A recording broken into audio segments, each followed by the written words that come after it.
October 29, 2010, the University of Arkansas gathered a team of engineers, scientists, professors of law and history, and an oil company executive to discuss the Gulf oil spill disaster, what caused it, who's responsible, and the costs, both economic and environmental. Ashok, Saxena, an internationally renowned expert in predicting and preventing structural failures, opened the discussion. To put things in perspective, I would say that we know that there are risks involved when we operate any machinery, and we understand that safety features and equipment come at a cost, and there is trade-off between cost, performance, and safety.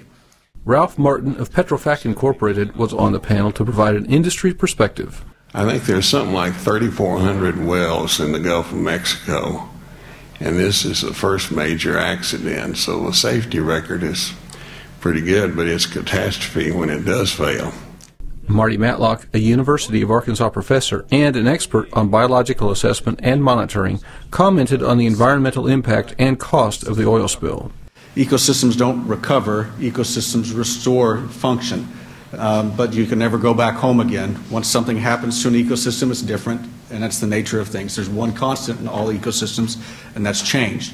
So it's not that that's bad or good, it just is. But there will be residues of the event. Matlock worked with university students to estimate the cost of losses to ecotourism and recreational and commercial fisheries in the Gulf. We are 95% confident that the loss of ecosystem services this year will exceed $8 billion, and over the next 10 years will exceed $12 billion. Bob McMath, Dean of the University of Arkansas Honors College and historian, led the discussion of who is responsible for the disaster. How do you think we should assess the responsibility between the principal firm here, BP, and at least the principal suppliers working with them, Transocean, who had the rig, and Halliburton, who was providing the cement mixture?